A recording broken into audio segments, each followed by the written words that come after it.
December the 19th, Minsk, Independence Square, the evening after the presidential elections, 10 p.m. Outside the Central Election Commission, a crowd and ex-candidates. The voting results are announced. The opposition lost it. The former presidential nominees decide to take by force what they did not get on the election day.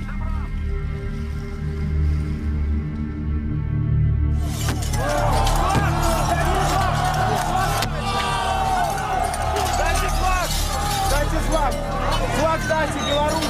Стекло! Дайте флаг Белорусии! Позорное! Отойдем назад! Отошли назад! Назад! Назад! Назад! Есть Белоруссия! Нет! Раз! Два!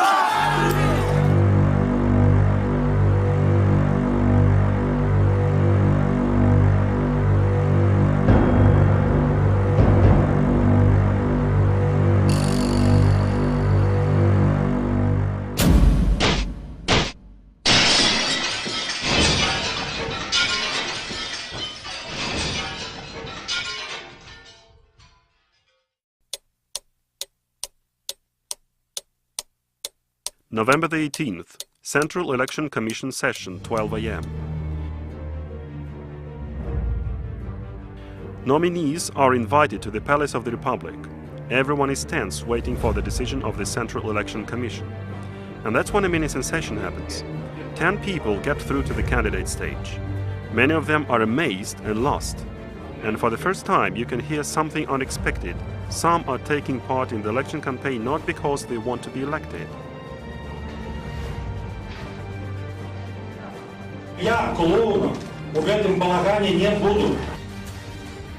No one had the intention of winning the election. Not because they were afraid the elections would be rigged. It's something else.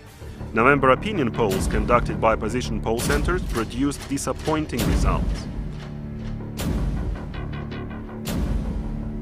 Other sources give similar data.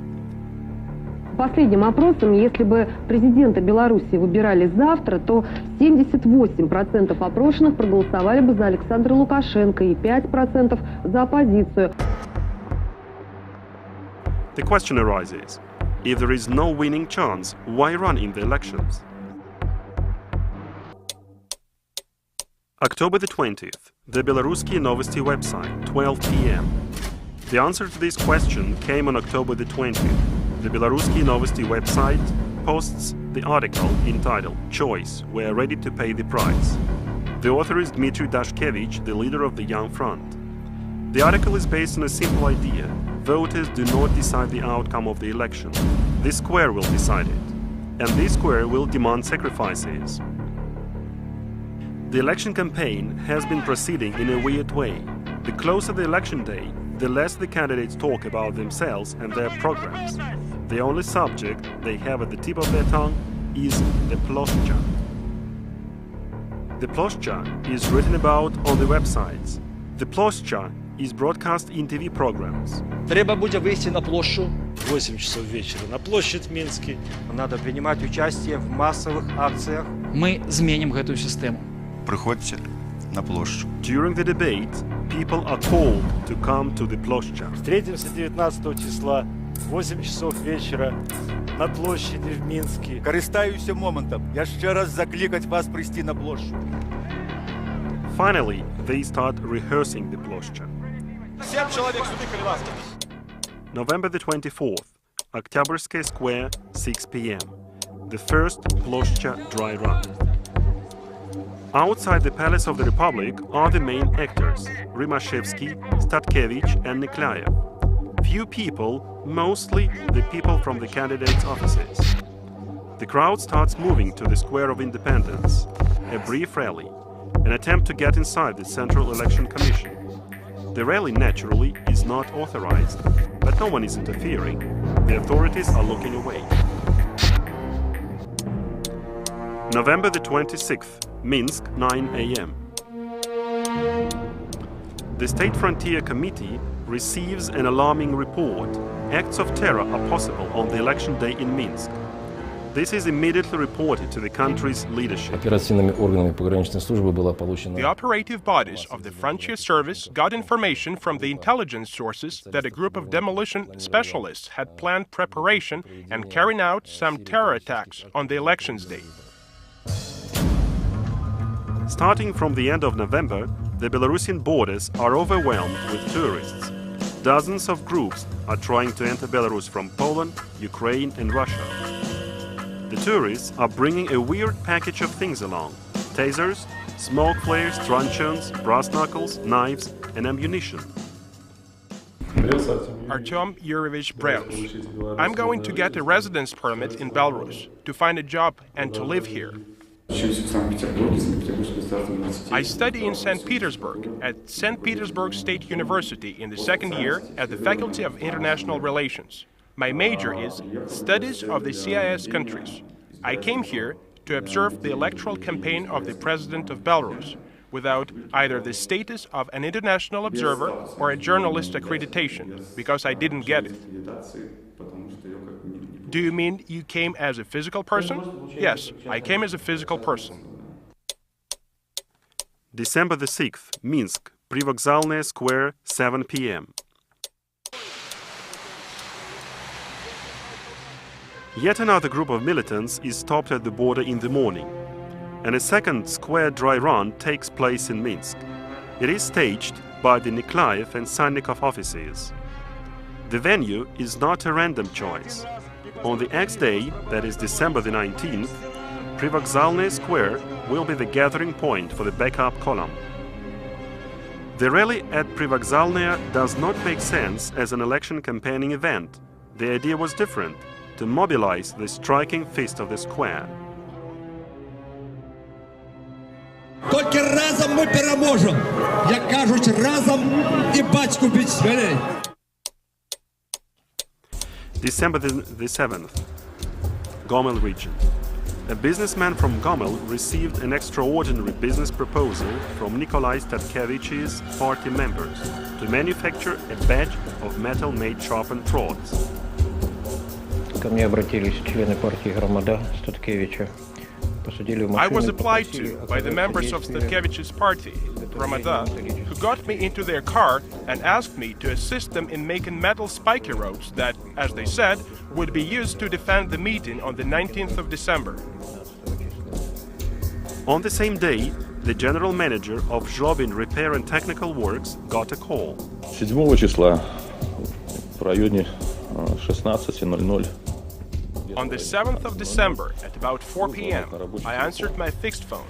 A man of elderly age, he did not introduce himself, asked me to place an order for cutting and sharpening grids in the total number of about 3,000 items. December the 13th, checkpoint Mokhro, 11 o'clock.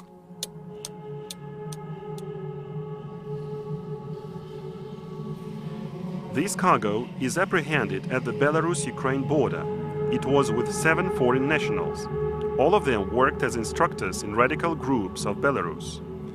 The interrogations revealed the purpose of the business trip: participation in public disorders in Minsk.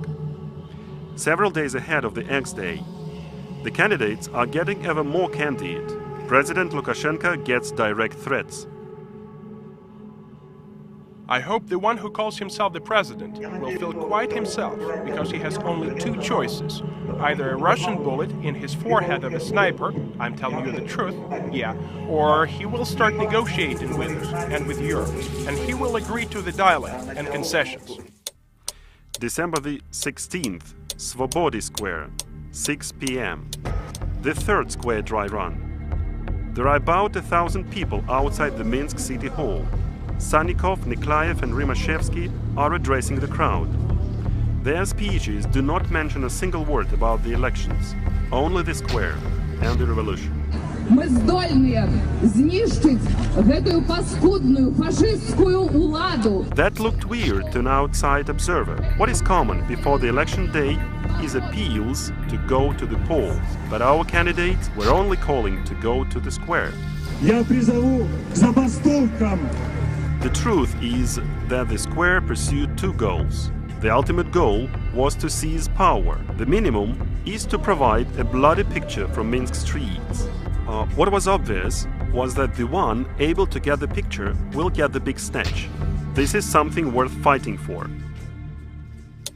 December 17th, Minsk, 11 a.m. Statkevich has an incoming call. Алло, Николай, добрый день, для Пегасов. Алло, я? Да, это я буду звонить сюда. Да, Ярослав, слухайте, такая, там на практику нажали, а так я буду уже только после Нового года. Вот это взгляду на, скажем так, с бизнесом, на продажи там одной справы, и тут коляды, это все справа, короче, шпиняется. Так что, ну, помашьте людям, что все будет или будет позднее. Вот это хотел сказать. Там, там их участку вам же там это, передали, так? Ну так, мне 400 не выдали. Чему так мало? Ну, я его называю, Сергей там сказал, что я подбору с Машей, Ваня сказал 400, а мы были 6 дать. December the 18th, Minsk, the day before the election day. The Nikolaev office has a meeting. The main issue is organized militant militias. The risk was high, but the militants themselves were not acting out of charity. Слышишь, еще хотел спросить, а ты насчет денег там не спрашивал? Ну, Паша вроде про завтра говорит, буду вообще видеть завтра. Ну, там Дмитриев так и сказал, сегодня завтра. Ну, да, ну, понимаешь, уже ладно, то есть, как бы, когда он сказал, просто до этого вообще непонятно было, ну, раз он подтвердил. Не, ну, раз говорит сам Дмитриев, я думаю, то можно поверить. Ну, да, если уже он врет, так... Уже... Туда уже никому верить нельзя. Тогда уже вообще пиздец. Тогда нет правды на свете. Minsk, December the 19th, election day.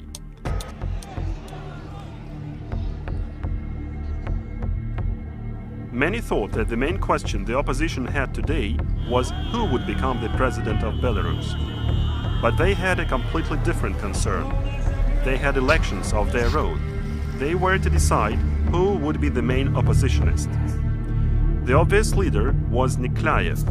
He had the money and people hired for money. The custom-made rankings always place him at the top, trailing behind Lukashenko. If successful, the square would secure Nikolaev's position as the united opposition leader. The way things were, there was no room for other contenders. This was not agreeable to at least three people. First, Andrei Sannikov. He had an ambitious team behind him, but the main thing is that his wife, Irina Khalip. The Sannikov office dubbed her as Mama. The candidate followed all her orders without questioning them. Rimashevsky suspected that Nikolaev had been bought by the Kremlin. This was worse than treason for the nationalist Romashevsky. Statkevich, in turn, was scornful of Nikolaev, viewing him as an upstart and a politico. All three, Sannikov, Rimashevsky and Statkevich, could not cede the square to Nikolaev, giving him a chance to stage and run the show.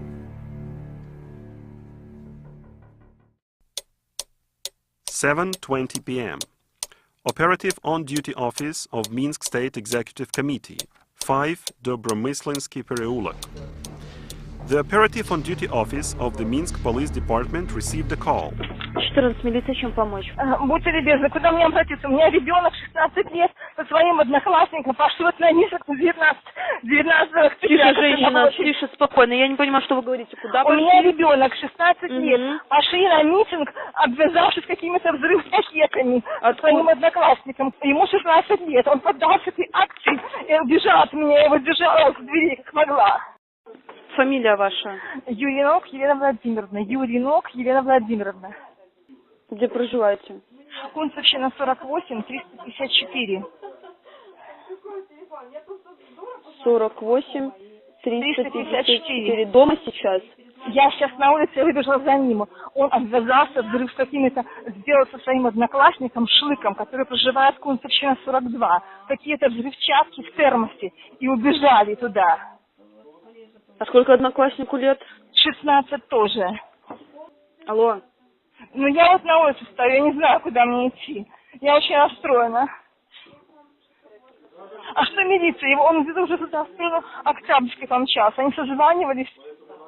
Не кладите трубку, звонок бесплатный. Алло. Алло, да. Здравствуйте. Давайте мы к вам направим работников милиции. Возьмем фотографию сына, ну и не допустим, чтобы он что-то утворил. Я не знаю, где. У меня фотографии последние вынес только в паспорт. И он сейчас одет совсем по-другому и по-другому выглядит. Уважаемый, тогда вместе с вами пойдем. Надо что-то предпринять, чтобы он не успел ничего сделать. Он такой гадкий. Я все время воспринимала. Я звонила везде. Давайте ваш адрес. Кунцевщина 48, 3004. Еще раз, пожалуйста. У него с собой мобильный телефон. Наберите его. Кунцевщина 48, квартира 354. Nimiga Street, 7:30 p.m.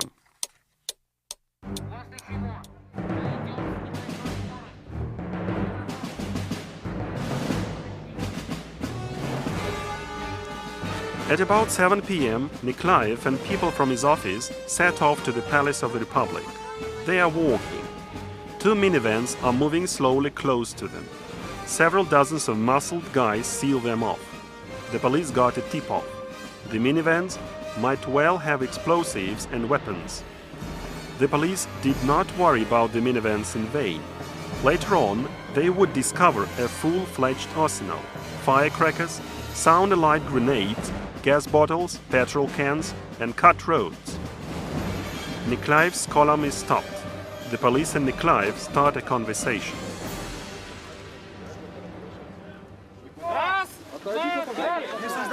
На улице Коллектора нам преградила дорогу машина ГАИ, и сотрудники ГАИ попросили предоставить документы и сказали, что они бы хотели осмотреть, что находится в машине. The traffic police car stopped the way for us in Collectorna Street.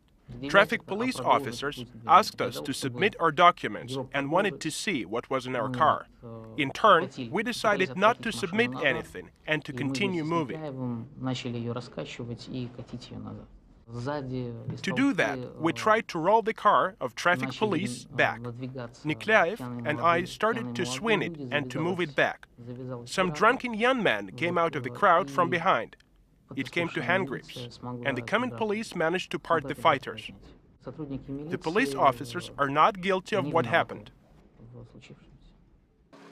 But if these do not represent the authorities, who does? Let's take a closer look. Nikolai Statkevich had been calling on everyone to gather at Privokzalnaya Square, but he did not show up there. He surfaced at a different location, close to Nikolaev, right before the fight.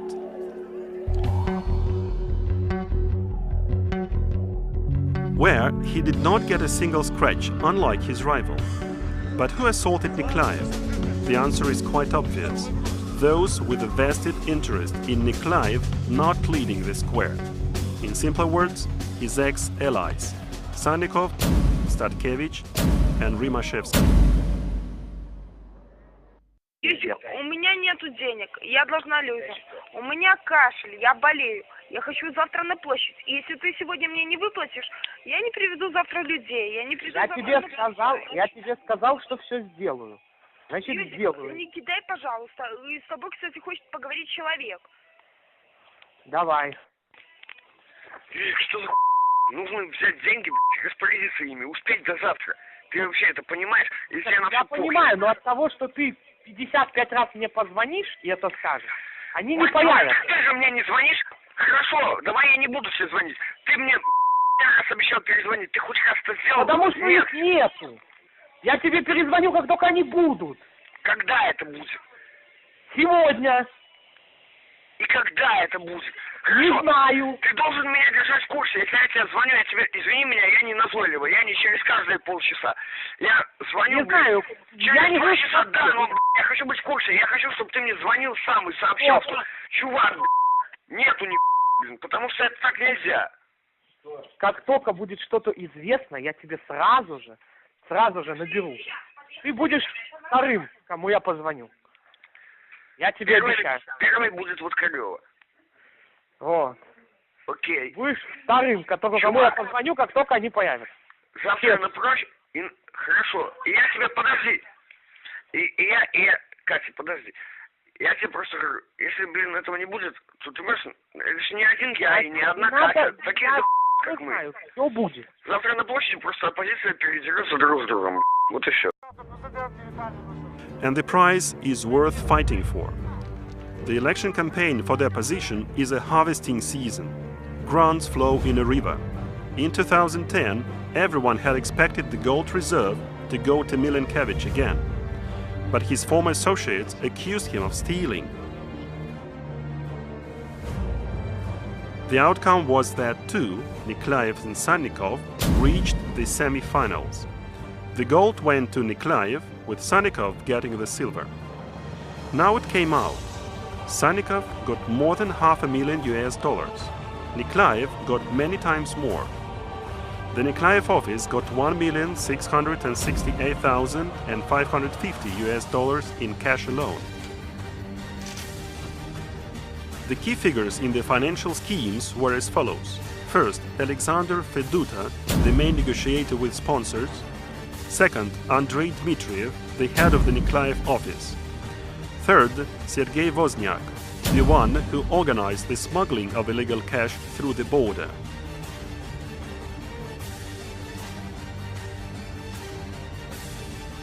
The scheme was simple. In Vilnius, Wozniak got yet another sum of money from Dmitriev. He puts it to different luggage lockers at the railway station in Vilnius. He gets in touch with carriers over Skype and tells them the locker number and code, the date, and the time when they have to arrive in Lithuania and get the money. These solve three problems. First, neither Wozniak nor Dmitriev or Feduta ran any personal risks. Second, carriers did not contact each other. Third, their actions were tightly controlled. Already in spring, the Niklaev team had a lot of money at their disposal. For example, these are the incomes of the Niklaev office for April. Please note, it's half a year before the election starts. So just for 1 month and just for the activities of the central office, Niklaev people got $79,700 US. This is the money of the US-based National Endowment for Democracy and the European Fund SILBA. Of all the money received, the expenses ran $27,900 US, and the rest of money vanished into thin air. Niklaev did not have supporters of his ideas. The members of his office worked for much money, and the rank-and-file employees worked for little money. Nobody worked for the idea, only for money. Есть возможность заработать легкие деньги, там пару листовок нужно расклеить и платят неплохие деньги, $4 за час. Да, какие материалы там получается по ящику, что у нас в Китае получается нам дали по $100 на человека, и что стояли на улицах раздавали еще где-то 250.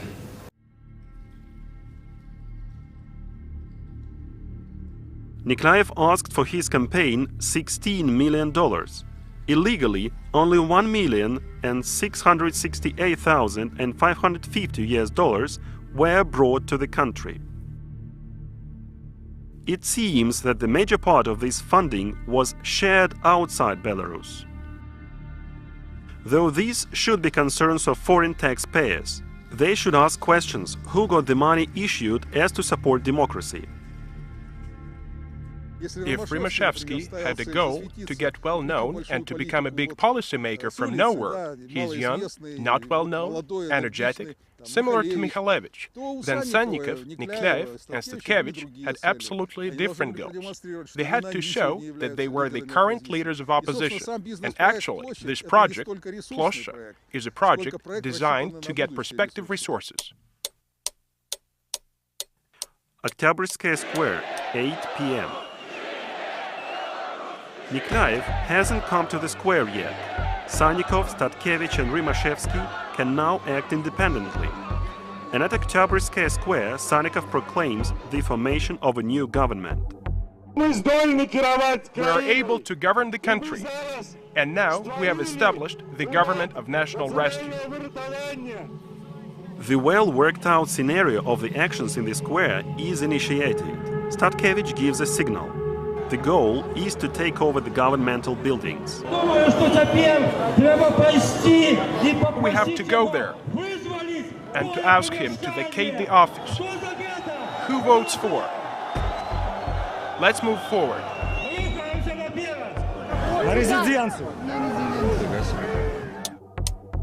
Oktyabrskaya Square, 8:55 p.m. The crowd moved to the road. The traffic is stopped. The three persons, Sannikov, Statkevich and Rimashevsky, lead the people to Independence Square. Моя работа обеспечить безопасность движения. Вы вышли сюда? Да, я не собираюсь. Дайте дорогу, пусть люди свободно. Пожалуйста, собирайтесь.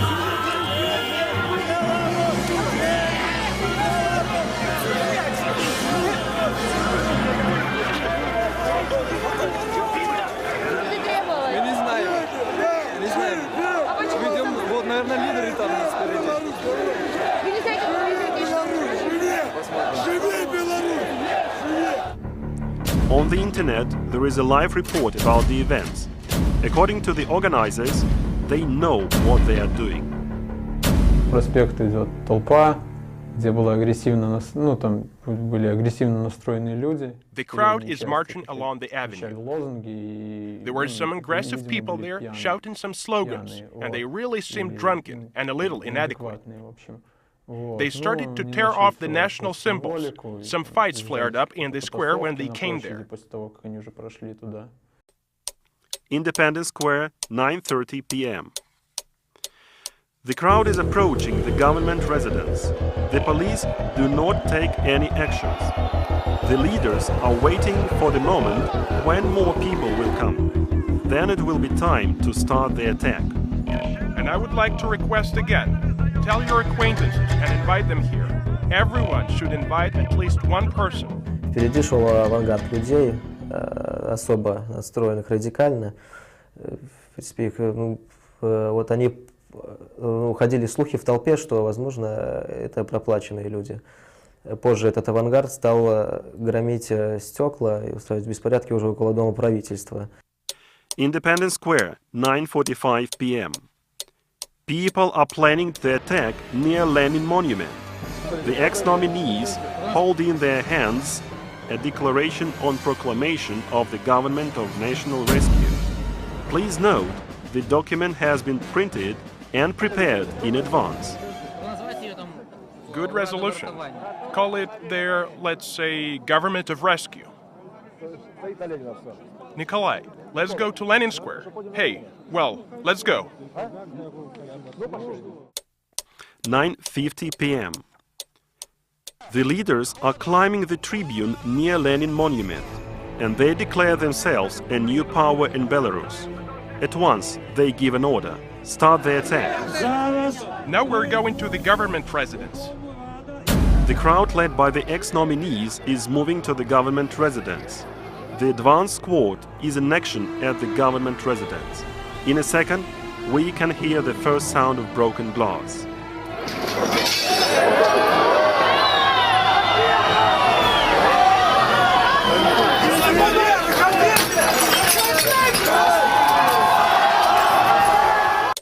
(9:56 p.m.) The financial manager of Nikolaev's office, Alexander Feduta, calls Nikolaev's wife, Olga. Оля, простите, это опять Федота. Сообщите про ВДРУ, наши вошли в Дом правительства. Наши вошли в Дом правительства? В Дом правительства, он в курсе. Хорошо. Все, спасибо. The government residence, 10 p.m. The police are absolutely calm. The SWAT appears in several minutes, but as not to provoke the crowd, they move backwards to their original position. The leaders triumphing. They think that the authorities are afraid of the response from Europe and will not take any actions. They give a command: go forward. There was a call. We shall go to the government residence. And a group of people made a pass there and started to bust those doors. The building should have been seized after the first trial. Time was their main factor. The advance squad pushes away the cordon and rushes to the government residence. Then the attackers here should have been brought weapons, as to stay on for some time. It is no matter what will be next. The main point is the building was seized. The main point, there was blood. The picture is provided. Attention of the world news agencies is guaranteed. The minimal task has been completed. Independence Square, 10:30 p.m. The government residence has been attacked for half an hour. At the entrance, all doors and windows are broken down and the first floor is covered with glass. Fortunately, there was no blood and casualties, but everything could turn much worse. On December the 17th, on the Russian-Belarusian border, a suspicious bus was stopped. When screening, some brass knuckles, knives, sharp rods, metal rods, tents and sleeping bags were found. The load was carried by 12 activists of one of the radical organizations. The detained people explained that this arsenal should be delivered to Minsk, and it was planned to use it in clashes with the police on the election day. Soon it turned out that the place where this load had to be delivered is a garage. When the operative police group tried to find an owner of the garage, it turned out that he had been out of Belarus for more than a month. December the 17th, Minsk, Malinovka district, 3 p.m.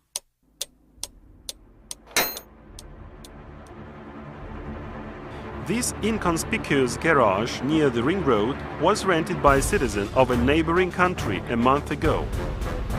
On December the 17th, the officers of the Special Unit of Combat Against Terrorism of the Ministry of Internal Affairs of Belarus opened the garage. The assumptions of the police officers were confirmed. The things found in the garage attracted much attention. Here they found grenade launcher Mucha, Kalashnikovs, pistols, the ammunition and trotyl blocks. The chain that was so quickly disclosed by the operative police officers proved that this deadly arsenal was prepared for the attackers of the government residence. Fortunately, it was confiscated on time. Now here is a short rod, which is convenient for use as a thrower as well as to hurt the officers.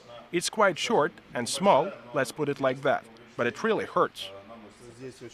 Here, there are a lot of things that are adapted for hurting people.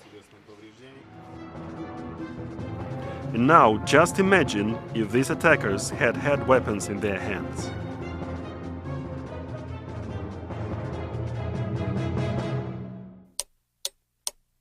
Minsk, Independence Square, 10:37 p.m. The police hold back the rampant crowd.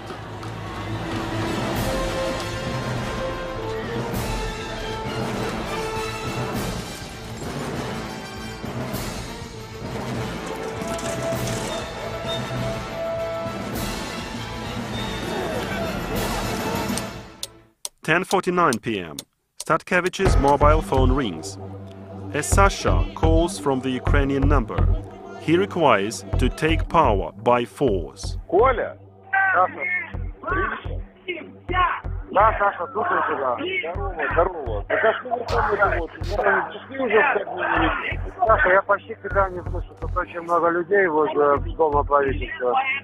Вот. В Кабмин, заходи в Кабмин, садись с актерского кресла и нажимай кнопки. Слышишь, что? Заходи в Кабмин, садись с актерского кресла и нажимай кнопки. Стали заходить, там с шкафами забаррикадировались и ОМОНовцы там не пробили. С этими ОМОНовцами.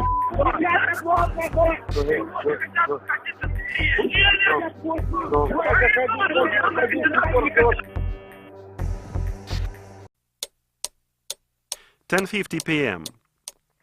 There is one more trial to attack the government residence. The attackers break the remaining windows and try to get inside through the window.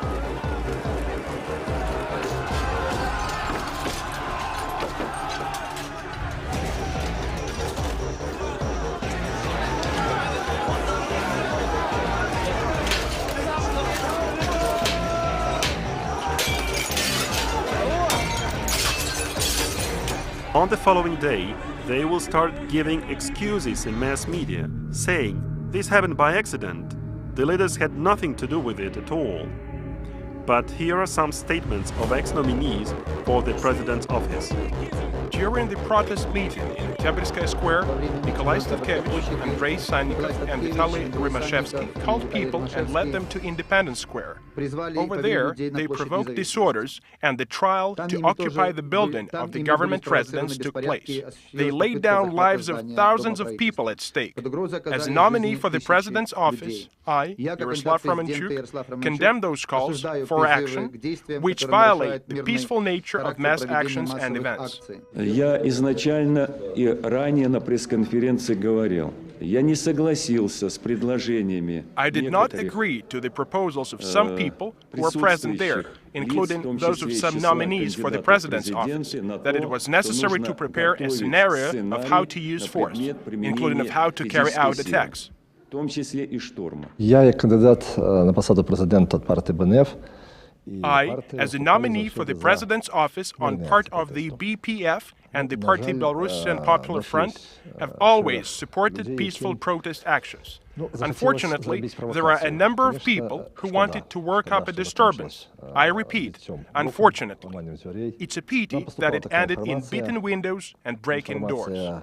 We've got information that Russia's part was quite interested in this course of events in Belarus. 11 p.m. The events near the government residence turned to a banal pogrom. The police start to put everything in order. 11:15 p.m. Statkevich's phone rings. The same subscriber asks if they have managed to seize the building. Statkevich provides the full report. Алло. Коля, Да, Саша, а тут разгон, блин. взяли уже Кабмин или нет? Что? Кабмин взяли или нет? Взяли, разгоняют людей, подогнали этих там. Забаррикадировались, не смогли сломать, и потом подогнали. Все. Кого подогнали?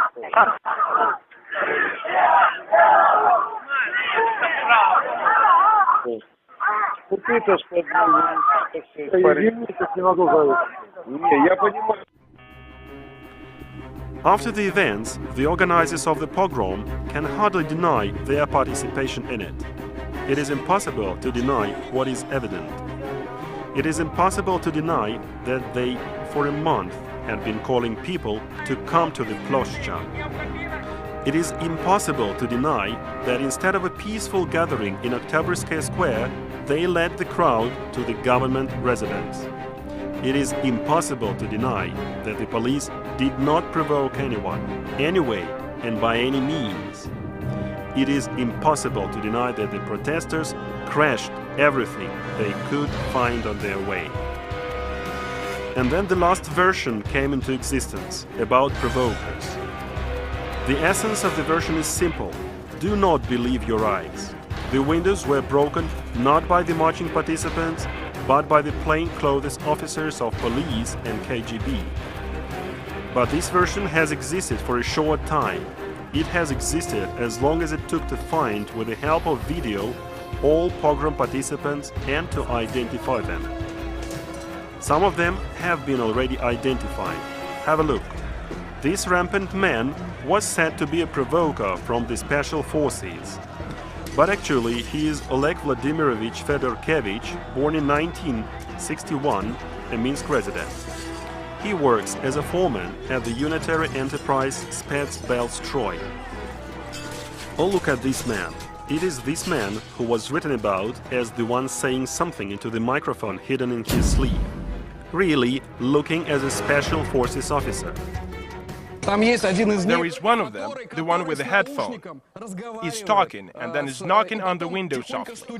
This proves that it was an elementary provocation. But actually he is Vladimir Nikolaevich Khomichenko, born in 1986. He came to the pogrom from Slutsk. He was invited by the activists from the BCD, Rimashevsky's party. Khomichenko was chosen not by accident. Khomichenko is adventurous. He was in prison twice. He was in prison both in Belarus and in Russia. The accusation was attempted theft. Oh, look at one more person. Look attentively. Maybe now we will see an ID of a police or a KGB officer falling from his pocket. But actually, he is Nikita Yurievich Likhovid, born in 1990, a consultant of the stock company SK Consulting, a sympathizer of Milinkevich's movement for freedom. And this man in the uniform is loudly called the hero of Ploschka. On the oppositional websites, one can see only these videos where he tries to shame police officers. And this way, the video camera recorded a hero of Ploschka Square. Is it possible that a son of the famous opposition journalist Alexander Klaskovsky, who had been fired from the police for drunken driving, is also a special services officer? And here's one more writer, Vasily Petrovich Parfenkov. Can he be a police lieutenant or a KGB major? No. Parfenkov is neither a major nor a lieutenant. He is a member of Nikolaev's initiative group. Parfenkov is a former criminal. He was imprisoned according to Part 2 of Article 218 of the Criminal Code of the Republic of Belarus, malicious destruction of property or its damage. And now have a look at this video. Looking for provokers from the KGB, and we are finding one of the leaders of Sannikov's office. His name is Alexander Atroshenkov. He was responsible for the work with mass media, and on December the 19th, he was in the vanguard of rioters. By the way, as for the work with media, look at this woman. She is Natalia Kolyada, Nikolai Khalezin's, one of the activists from Sannikov's group, wife. The manager of Free Theater has her own opinion about the freedom of speech.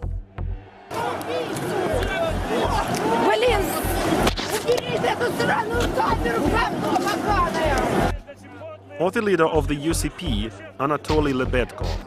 He does not feel strange when beating journalists in the square, and he does it not once.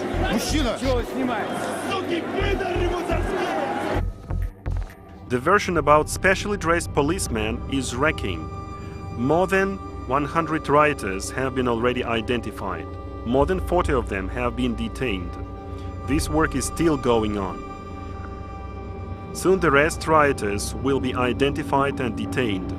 The law enforcement agencies will inform by means of mass media their real names and their places of work or studies. The pogrom initiators called themselves alternative nominees, and on December the 19th, in the evening, they demonstrated this alternative to Belarusian people. The alternative from the opposition is violence, pogroms and bloodshed. It is not a political battle, it is a trial for the state overthrow.